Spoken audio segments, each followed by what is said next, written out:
Thank you, Mike Bowles, for another great year.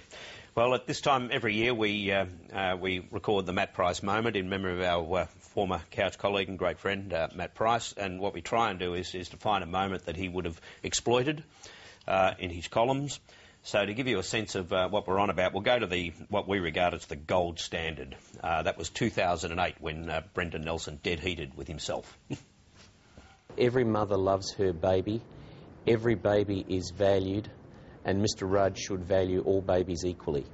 No, we should not live in an Australia where Mr Rudd thinks that some babies are more valuable than others. It's very, very important that Mr Rudd understand that every mother loves her baby, and this should be an Australia where all babies are equal. For those of us who live in the real world, tonight, Tuesday night, in every part of the country except Western Australia, there will be queues of motorists, up to half a kilometre long, outside petrol stations. And you know why they're there, Mr Speaker?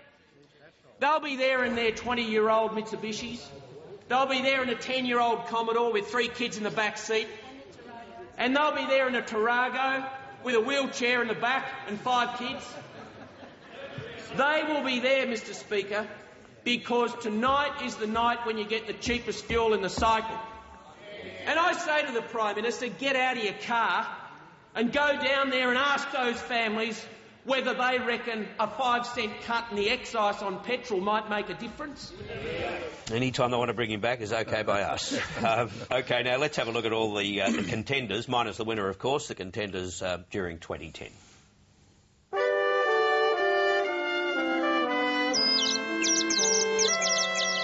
When I first challenged the Prime Minister to a public debate on climate change, he refused. He refused, saying that the coalition had no policy. Well, Mr Speaker... Order. First time nerves, Mr Speaker. Thank you, Mr Speaker, for that question without notice from Mr Policy. The member for Dixon, I'm told, is a golf fan. I am prepared to offer him some balls if he wants some. Now, it might be easy for you to sit and 7:30 report land and say that was easy to do. Let me tell you, mate, it wasn't. Well, instead of move on to Kevin Rudd tonight, complete garbage. ABC have lost all credibility. All credibility. Oh, hello? Hello? On the other end, and he was saying, you know, Clive makes fat profits and he's got fat people here and fat things there. He used fat about 50 times. But, you know, I stood back at him, I said, you know, Prime Minister, you've lost every fat person's vote in Australia. I said, I call on all the fat people everywhere to rise up and join out.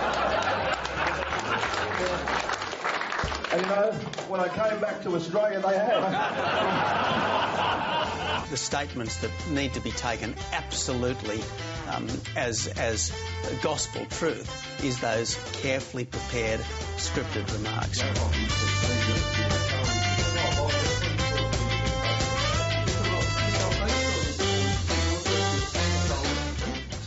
I haven't got the exact figure. Release that to us today.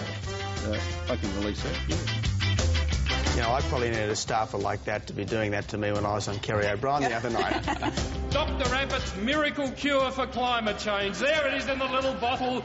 It's just a little bit of dirt, a few trees, a few solar panels, mix them all in together. You've been seeing glimpses of me, but I'm going to make sure you see a whole lot more of me.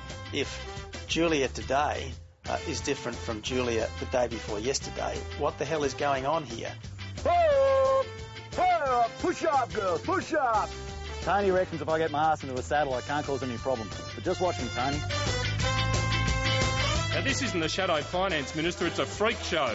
I'm no Bill Gates here, and I don't claim to be any kind of a tech head.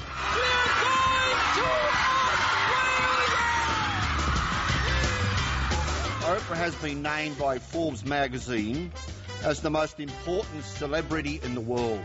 Thanks, mates. Thousands of Australians, including many in the opposition side of the House, have sought tickets to the filming of the Oprah Winfrey Show. Order. Mr Speaker. No, the Minister will ignore the invites to name them. Have you ever been challenged in the party room yourself? Challenged? For leadership? Oh, on leadership. No, I haven't. I know it's a trivial matter, but it is somewhat concerning. A fluorescent bulb in my office blew the other day. Oh, no.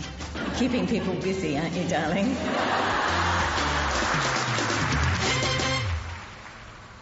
Okay, well, you remember during the election campaign that there was the debate over the debate, that the timing of it, and they ended up shifting the debate to make way for MasterChef, the far more popular MasterChef. Well, Bob Brown missed out on both gigs and had this to say about that. I haven't written to MasterChef yet. I'm pretty good on the vegetarian pasta, and I've also got a very neat a grilled banana with cream, a little brandy in it, for the sweets. And I reckon I could give them a run for their money. Congratulations, Bob Brown. You just won something. And you know that he's telling the truth. We could all use a little brandy after that, I think.